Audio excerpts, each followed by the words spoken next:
कल्पना करके देखिए, एक सुबह आप नींद से जागते हो। दुनिया तो ठीक वैसी ही है जैसी सोने से पहले थी। पहाड़ वही हैं, नदियां वही हैं, पेड़ भी वहीं खड़े हैं, और आपका घर भी वही है।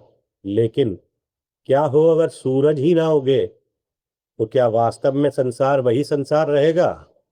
नहीं। कुछ ही घंटों में प्रकाश समाप्त हो जाएगा, दिशाएं अर्थ खो देंगी, समय का अनुभव बदल जाएगा। पेड़ भोजन बनाना बंद कर देंगे, पक्षियों का व्यवहार तक बदल जाएगा, मनुष्य की तो पूरी दिनचर्या टूट जाएगी। जीवन केवल निकार में नहीं जाएगा, जीवन की पूरी व्यवस्था रुकने लगेगी। यहीं से आज का प्रश्न जन्म लेता है। क्या सूर्य केवल प्रकाश देने तक सीमित है, या वह व्यवस्था का मूल कारण है? आज हम सूर्य ग्रह नहीं पढ़ेंगे, आज हम उस शक्ति को खोजने का प्रयास करेंगे जिसके बिना किसी भी व्यवस्था की शुरुआत नहीं हो सकती। नमस्कार, ड्रीम कॉस्मो में आपका स्वागत है। चलिए कुछ जीवन के उदाहरणों से शुरुआत करते हैं। अपने आसपास को सोचकर देखिए। एक स्कूल है, वहां एक प्रिंसिपल होगा। एक सेना है तो उसका सेनापति होगा। एक परिवार है तो वहां कोई ना कोई निर्णय लेने वाला होगा। एक कंपनी होती है, वहां भी कोई दिशा तय करने वाला होता है। ऐसे ही शरीर है, उसमें मस्तिष्क अनेक कार्यों को कंट्रोल करता है। प्रकृति का एक छोटा सा नियम दिखता है इन सब बातों में। जहां व्यवस्था होती है, वहां कोई केंद्र भी अवश्य होता है। चलिए अब प्रश्न बदल कर देखते हो। क्या सौर मंडल में भी कोई ऐसा केंद्र है? ऋषियों ने सूर्य को केवल इसलिए नहीं महत्वपूर्ण कहा था क्योंकि वह चमकता है। उन्होंने इसे इसलिए महत्वपूर्ण कहा क्योंकि यह व्यवस्था का केंद्र है। और इसको समझना सूर्य को समझने का पहला कदम होगा। सोच कर देखिए, एक साइकिल का पहिया होता है, सबने देखा है। उसके अंदर दर्जनों स्पोक्स होते हैं, लेकिन वे सभी किसी से जुड़े होते हैं। सेंटर में जो डिस्क होती है, जिसको धुरी कहते हैं, उससे। यदि इस धुरी को हटा दें तो जो स्पोक्स हैं वो अलग अलग रह जाएंगे, फिर पहिया नहीं चलेगा। इसी प्रकार जीवन में अनेक भूमिकाएं हो सकती हैं, लेकिन उन्हें जोड़ने वाला कोई केंद्र ना हो तो व्यक्ति बिखर जाता है। यहीं से सूर्य प्रकाश का नहीं, केंद्र का सिद्धांत बनता है। प्रकाश तो केवल उसका एक परिणाम मात्र रह गया। मान लो कि एक संगीत मंडली है, ऑर्केस्ट्रा जिसे बोलते हैं। उसमें कई कलाकार बैठे हैं स्टेज पर, और कोई अपने इंस्ट्रूमेंट के साथ निपुण है। लेकिन यदि कोई कंट्रोलर ना हो उनका, यानी कि संचालक ना हो, तो क्या संगीत बन पाएगा, उत्पन्न हो पाएगा? शायद नहीं हो पाए, क्योंकि प्रतिभा पर्याप्त नहीं है। कंट्रोलर भी चाहिए, कोऑर्डिनेटर भी चाहिए। ऋषियों ने इसी कोऑर्डिनेटर की शक्ति को सूर्य के माध्यम से समझाया था हमें। क्या आपने कभी ऐसे व्यक्ति को देखा है जिसके पास बहुत ज्ञान होगा, बहुत धन होगा, बहुत अवसर भी होते होंगे, लेकिन फिर भी उसका जीवन बिखरा हुआ रहता है? वहीं दूसरी ओर आपने ऐसा व्यक्ति भी देखा होगा जो एक साधारण सा है, बहुत कम संसाधनों के बावजूद भी संतुलित, स्पष्ट और प्रभावशाली जीवन जीता है। इन दोनों में अंतर क्या है? अक्सर अंतर संसाधनों में नहीं होता, आंतरिक केंद्र में, यानी कि इनर कोर में होता है। सूर्य का पहला पाठ ये है, जीवन की शक्ति केवल ऊर्जा नहीं है, व्यवस्थित ऊर्जा है। अब प्रश्न को थोड़ा गहरा करते हो। यदि सूर्य केंद्र है, तो क्या हर व्यक्ति के भीतर भी कोई सूर्य छिपा है? यहीं ज्योतिष जीवन से जुड़ना शुरू होता है। कुंडली का सूर्य केवल आकाश में स्थित ग्रह का संकेत नहीं दिखाता, वह यह समझाने का माध्यम बनाता है कि व्यक्ति के भीतर भी केंद्र, दिशा, आत्मबोध और उत्तरदायित्व कैसे कार्य करते हैं। लेकिन आज हम भविष्यवाणी आदि की बात नहीं कर रहे हैं। हम पहले सिद्धांत को समझो। ऋषियों ने सूर्य को केवल एक चमकता हुआ पिंड नहीं माना, उन्होंने उसे समस्त ग्रह व्यवस्था का केंद्रीय आधार माना है।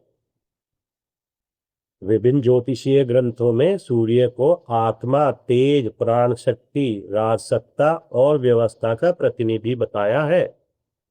अभी हम इतना मान लेते हैं कि शास्त्र सूर्य को केंद्रीय सिद्धांत के रूप में स्थापित करना चाहते हैं। जैसे यदि किसी भी व्यवस्था को स्थिर रखना है तो उसे एक ऐसा केंद्र चाहिए जिसके चारों ओर बाकी जो घटक हैं वो अपना स्थान निर्धारित करें। इसी सिद्धांत को ऋषियों ने सूर्य के माध्यम से समझाया था। आज पूरे दिन केवल एक बात खोजिएगा, जहां भी व्यवस्था दिखाई दे वहां उसका केंद्र कौन है। घर में, ऑफिस में, स्कूल में, सड़क पर या आपके स्वयं के अंदर, कहीं भी ढूंढिएगा, लेकिन ढूंढने का प्रयास जरूर करिएगा। आपको सिद्धांत समझ में आना शुरू होगा। सूर्य को समझने की शुरुआत पिता, सरकार और राजा से नहीं होनी चाहिए। ये सभी तो सूर्य का सिर्फ परिणाम मात्र हैं, यानी कि एक्सप्रेशन है। सूर्य स्वयं इन सब से बहुत पहले ही सूर्य है, यानी कि व्यवस्था का मूल सिद्धांत। जब विद्यार्थी इस सिद्धांत को समझ लेते हैं ना, तभी सूर्य पिता क्यों है, सूर्य राजा क्यों है और सूर्य आत्मा का कारक क्यों है, ये सारे प्रश्न स्वाभाविक रूप से अपने आप समझ में आने शुरू हो जाते हैं। अभी कुंडली की तरफ मत देखिएगा, सिर्फ जीवन की तरफ देखिए। 3 ऐसे स्थान चुनिए, जैसे एक परिवार हो गया, एक दुकान या ऑफिस हो गया, और एक कोई सार्वजनिक स्थान हो सकता है जैसे अस्पताल आदि। हर स्थान पर केवल एक प्रश्न देखिएगा, यह व्यवस्था किसके कारण बनी हुई है। उत्तर व्यक्ति का नाम नहीं होना चाहिए, उत्तर एक सिद्धांत होना चाहिए। चलिए आगे बढ़ते हैं। अभी तक हमने जाना सूर्य व्यवस्था का सिद्धांत है। अब प्रश्न ये है कि वह व्यवस्था जीवन में काम कैसे करती है। भाई प्रश्न तो बनता है ना। तो एक क्षण के लिए कल्पना करके देखिए, एक विशाल नगर है, बहुत बड़ा, सड़कें बनी हुई है, स्कूल बने हुए हैं, हॉस्पिटल बने हुए हैं, ऑफिसेज बने हुए हैं, कानून भी है। लेकिन यदि कोई निर्णय लेने की क्षमता समाप्त कर दी जाए तो क्या केवल व्यवस्था पर्याप्त है? नहीं, कुछ समय बाद सब कुछ अव्यवस्थित होने लगेगा। यही एक नया सिद्धांत सामने आता है। व्यवस्था केवल केंद्र से नहीं चलती, व्यवस्था निर्णय लेने की क्षमता से चलती है। यही सूर्य का अगला रहस्य है। यदि सूर्य केवल प्रकाश देने वाला तारा होता तो ऋषि उसे आत्मा, राजा, पिता, प्राण, तेज, पूर्व दिशा का प्रतिनिधि क्यों मानते? क्या यह केवल प्रतीक है या इन सब के पीछे भी एक मूल सिद्धांत छिपा हुआ है? चलिए इसको जीवन से समझते हैं। एक परिवार की कल्पना करके देखिए। उस परिवार में हर सदस्य बुद्धिमान है, सबकी अपनी इच्छा है, सबकी राय है, लेकिन जब कोई निर्णय लेने की बात आती है तो अंततः कोई एक जना ही दिशा तय करता है। ध्यान दीजिएगा, उस व्यक्ति का महत्व इसलिए नहीं कि वह सबसे शक्तिशाली है, उसका महत्व इसलिए है कि वह दिशा निश्चित करता है। सूर्य शक्ति का नहीं, दिशा का सिद्धांत है।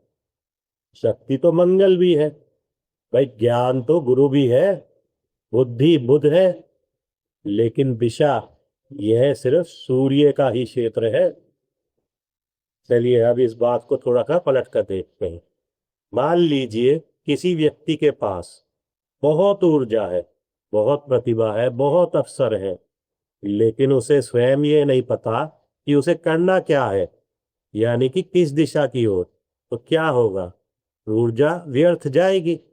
यही कारण है कि दिशा के बिना शक्ति विनाश भी कर सकती है। तो ऋषियों ने सूर्य को इसलिए राजा नहीं कहा कि वह शासन करता है, उन्होंने इनसे इसलिए राजा कहा है क्योंकि राजा व्यवस्था को दिशा देता है।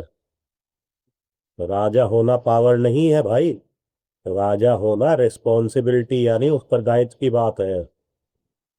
चलिए अब आगे बढ़ते हैं, प्रश्न को और थोड़ा गहराई पर ले जाते हैं। शाक सूर्य को आत्मकारक या आत्मा का प्रतिनिधि क्यों कहते हो? क्या आत्मा सचमुच सूर्य है? नहीं, यहाँ एक सूक्ष्म अंतर समझना आवश्यक है। विभिन्न ज्योतिषीय ग्रंथों में सूर्य को आत्मा, तेज, प्राण का कारक कहा गया है। शास्त्र यहाँ आत्मा शब्द का प्रयोग उस केंद्रीय चेतना के प्रतीक के रूप में करते हैं जिसके कारण व्यक्ति अपने अस्तित्व का अनुभव करता है। जब आप कहते हैं कि भाई मैं ये कार्य करूंगा, तो ये मैं शब्द कौन है? शरीर, मन, भावनाएं, विचार, इन सब का तो परिवर्तन होता रहता है, फिर भी एक अनुभव बना रहता है, मैं हूं। यही अनुभव जीवन का केंद्र है। ऋषियों ने इस केंद्रीय अस्तित्व बोध यानी कि सेंट्रल सेंस ऑफ एग्जिस्टेंस को सूर्य के माध्यम से समझाया है। सूर्य अहंकार नहीं है, सूर्य अस्तित्व का केंद्र है। अहंकार उस केंद्र की विकृति हो सकता है, लेकिन केंद्र स्वयं विकृति नहीं होता। यही कारण है कि मजबूत सूर्य और अहंकारी व्यक्ति हमेशा एक जैसी बात नहीं करते। क्या आपने कभी ऐसे व्यक्ति को देखा है जो कमरे में प्रवेश करे और बिना कुछ कहे सबका ध्यान अपनी ओर खींच लेता है? इसे केवल सुंदरता से मत समझिएगा, या केवल आवाज से मत समझिएगा, या उसके पद की वजह से मत समझिएगा। कभी कभी व्यक्ति की उपस्थिति ही प्रभाव उत्पन्न कर देती है। ऋषियों ने इसी प्रभाव को तेज का नाम दिया है। तेज शरीर से नहीं निकलता, तेज तो भीतर की जो स्पष्टता होती है उससे प्रकट होता है। जिसके भीतर उद्देश्य स्पष्ट होगा उसका व्यक्तित्व अपने आप स्पष्ट दिखाई देने लगेगा। चलिए आगे बढ़ते हैं और अब सबसे प्रसिद्ध प्रश्न आपके सामने रखते हैं। यदि सूर्य दिशा का सिद्धांत है तो उसे पिता का कारक क्यों कहा गया? ध्यान रहे, शास्त्र ये नहीं कहते कि हर पिता सूर्य जैसे होगा। वे कहते हैं कि पिता की भूमिका में सूर्य का सिद्धांत कार्य करता हुआ मिलेगा। आदर्श रूप में पिता दिशा देता है, पहचान देता है, उत्तरदायित्व सिखाता है। यदि ये गुण माताएं निभाएंगी तो उन कार्यों में सूर्य का सिद्धांत वही निभा रही होंगी। इसलिए कारक को व्यक्ति में नहीं, कार्य में समझना चाहिए। कारक व्यक्ति का नहीं, सिद्धांत का होता है। यही समझ आगे पूरी ज्योतिष को सरल बना देगी आपके लिए। चलिए एक और परत खोलते हैं आपके साथ। अग्नि क्या करती है सोच कर देखिए। रूप बदलती है, कच्चे को पका देती है, अशुद्ध को शुद्ध कर देती है, छिपी हुई ऊर्जा प्रकट कर देती है। यही सब कार्य तो सूर्य भी करता है। इसीलिए सूर्य का संबंध सीधा अग्नि से है। यह केवल तापमान का संबंध नहीं है, परिवर्तन का संबंध है। अच्छा अब आगे बढ़ते हैं तो सवाल आता है, सूर्य पूर्व का कारक क्यों है? सिर्फ इसलिए नहीं कि वह उगता है वहां से। पूर्व वह दिशा है जहां से प्रकाश का अनुभव प्रारंभ होता है। इसीलिए पूर्व आरंभ, जागरण और दिशा का प्रतीक बन गई। ऊर्जा दिशा के बिना खतरनाक हो सकती है और दिशा ऊर्जा के बिना निष्क्रिय रह सकती है।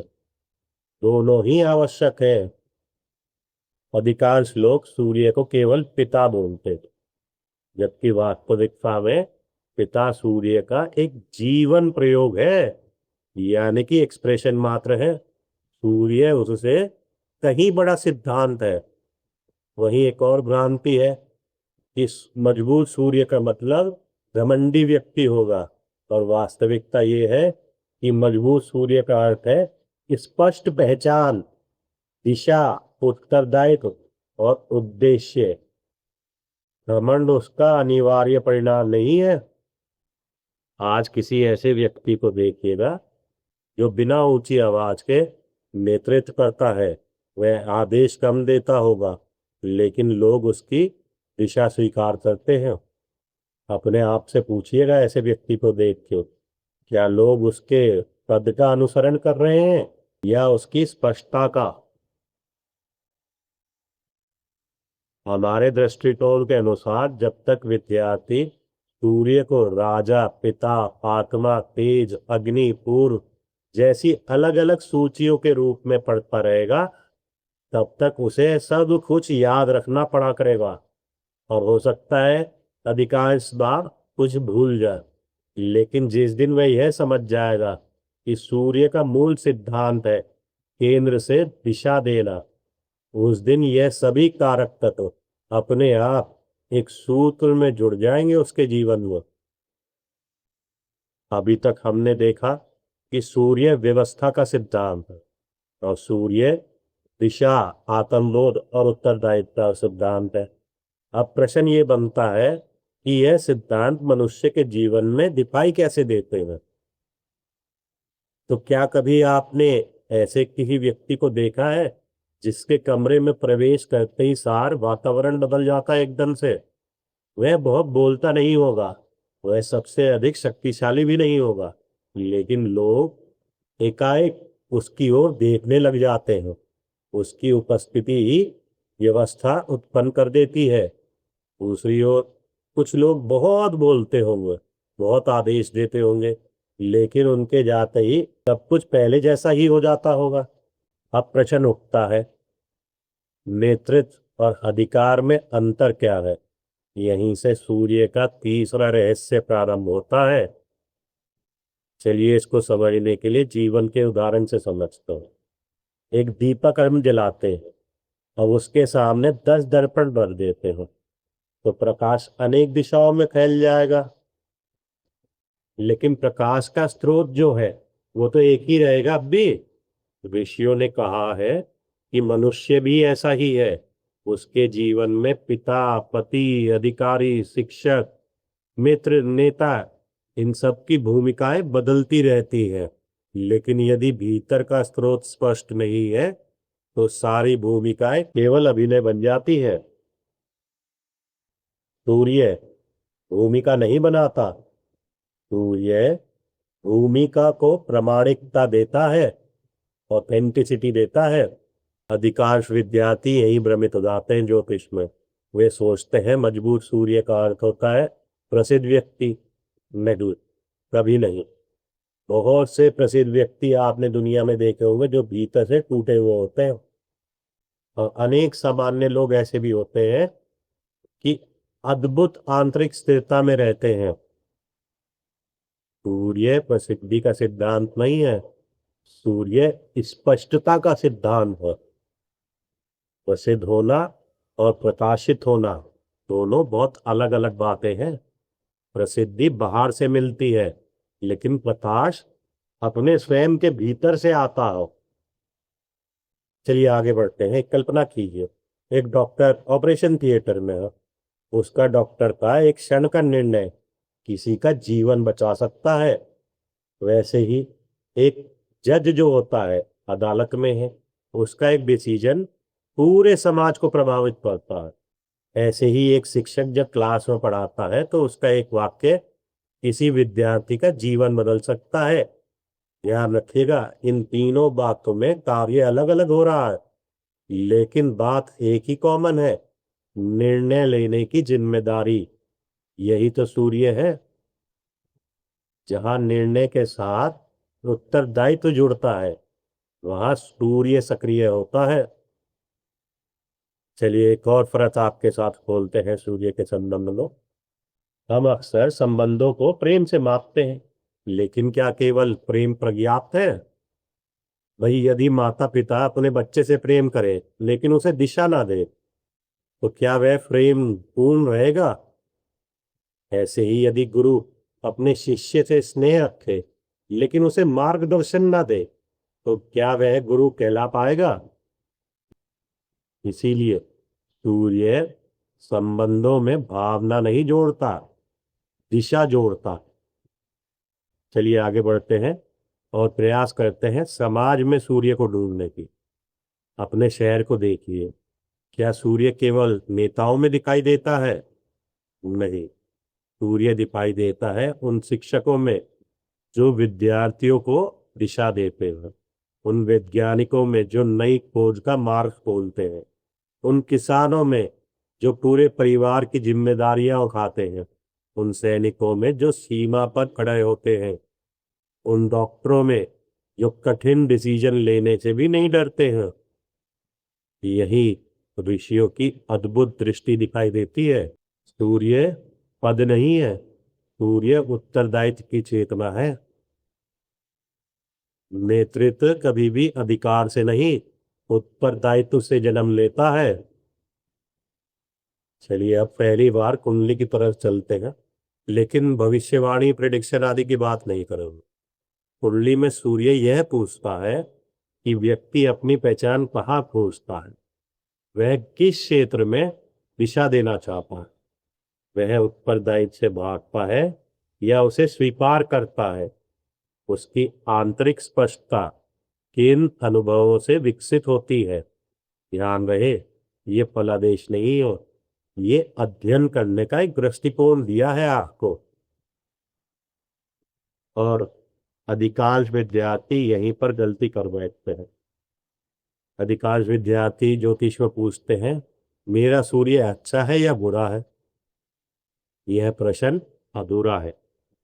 प्रश्न सही ये होना चाहिए, मेरे भीतर सूर्य का सिद्धांत किस प्रकार अभिव्यक्त हो रहा है। यहीं से ज्योतिष गहरे से समझ की ओर बढ़ने लगता है। कुंडली ग्रहों का निर्णय नहीं करती, वह उनकी अभिव्यक्ति का मानचित्र प्रस्तुत करती है। चलिए अब शास्त्रों की बात करते हैं। ज्योतिषीय परंपरा सूर्य को आत्मा, तेज, प्राण, प्रतिष्ठा, अधिकार इन सब से जोड़ती है। इन कारक तत्वों का उद्देश्य भविष्य बताना तो नहीं है कहीं से भी, बल्कि जीवन में कार्यरत मूल सिद्धांतों को पहचानना है। यदि सूर्य का मूल सिद्धांत केंद्र से दिशा देना है तो उसके सभी कारक तत्व उसी से निकलते हैं। वह दिशा से नेतृत्व, नेतृत्व से उत्तरदायित्व, उत्तरदायित्व से विश्वास, विश्वास से प्रभाव, प्रभाव से तेज। इस प्रकार अलग अलग दिखने वाले सभी अर्थ एक ही मूल सिद्धांत से जुड़े हुए हैं। सूर्य को समझने का सबसे सरल तरीका यह नहीं है कि हम उसकी सूची याद करें, पिता, राजा, आत्मा, सरकार, हड्डियां, आंख आदि आदि, बल्कि यह पूछकर है क्या यह वस्तु, व्यक्ति, परिस्थिति किसी व्यवस्था को दिशा देती है। यदि उत्तर हाँ है तो वहां सूर्य का सिद्धांत कार्य करता है। इसी दृष्टि से पूरा ज्योतिष जीवंत हो जाता है आपके लिए।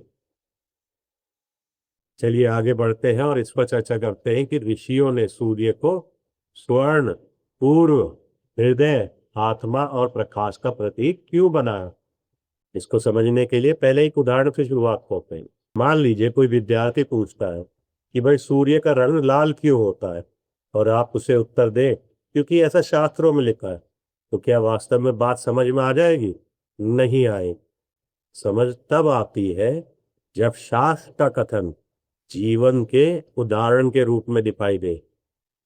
ऋषियों ने प्रतीकों का निर्माण नहीं किया, उन्होंने प्रकृति में पहले से उपस्थित प्रतीकों को पहचान दिलाई है। कल्पना करके देखिए, एक स्वर्ण का टुकड़ा, सोने का टुकड़ा आपके हाथ में है। सदियों तक मिट्टी में दबे रहने पर भी वह अपना मूल तेज थोड़ी खो देता है। उस पर धूल जमी हो सकती है, किंतु उसका स्वभाव थोड़ी बदल जाएगा। अब अपने भीतर देखिए, मनुष्य के जीवन में भी परिस्थितियां बदलती रहती हैं। सफलता आती है, असफलता आती है, सम्मान मिलता है, अपमान मिलता है, लेकिन क्या भीतर कोई ऐसा तत्व है जो इन सब के बाद भी वैसा ही रहता हो? ऋषियों ने कहा है हाँ, और इसी कारण सूर्य का संबंध स्वर्ण से जोड़ा गया है, यानी कि गोल्ड से जोड़ा गया। गोल्ड धन का प्रतीक नहीं है, गोल्ड अपरिवर्तनीय मूल्यों का प्रतीक है। इसीलिए सूर्य का धातु स्वर्ण कहा गया है।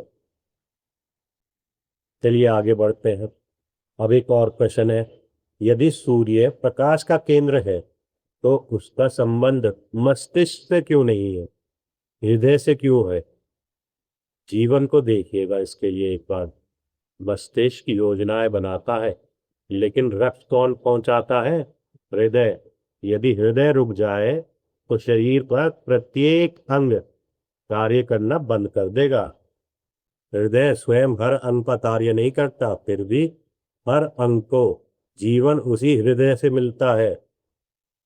हृदय शरीर का वही कार्य करता है जो सूर्य सौर मंडल का करता है। दोनों जीवन को बनाए रखते हैं।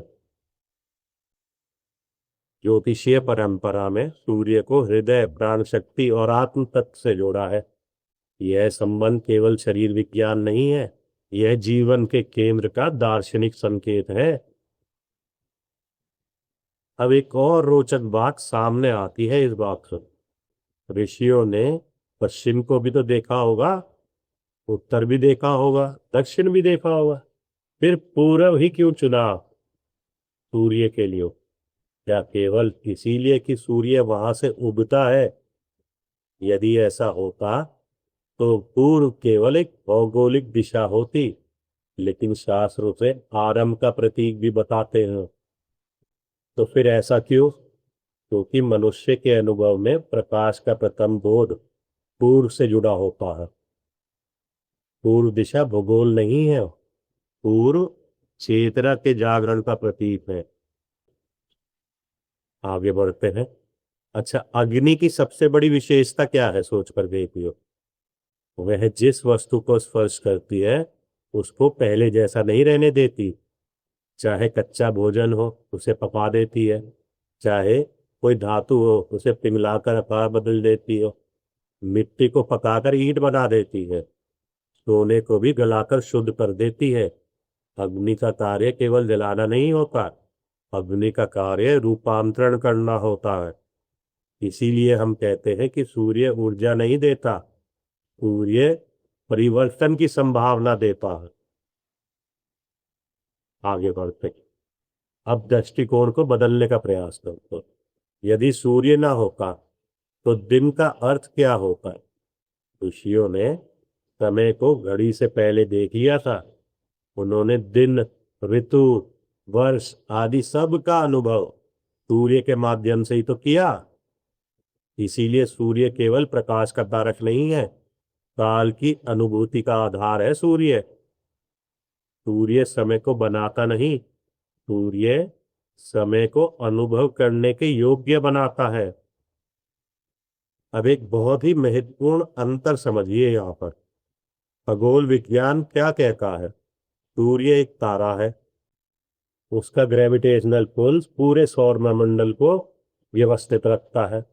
पृथ्वी पर जीवन के लिए ऊर्जा का मुख्य स्रोत बताते हैं उसे। ये सब वैज्ञानिक अध्ययन है ना। ज्योतिष यह नहीं पूछती कि सूर्य कितना गर्म हो, वह पूछती है मानव चेतना ने सूर्य के अनुभव से कौन सा यूनिवर्सल प्रिंसिपल पहचाना। दोनों अपने अपने क्षेत्र में सत्य हैं, दोनों की बस भाषा अलग है।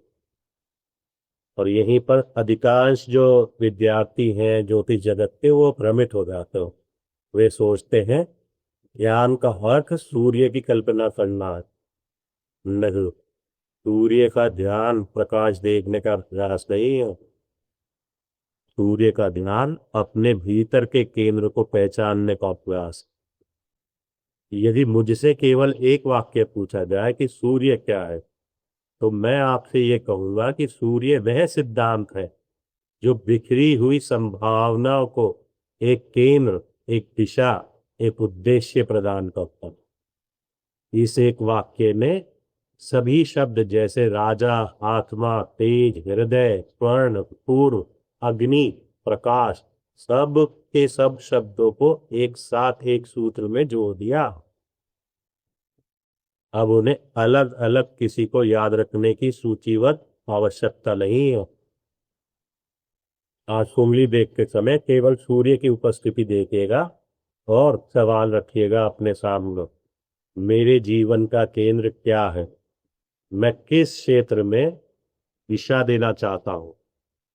क्या मैं उत्तरदायित्व से बचता हूं या उसे स्वीकार करता हूं?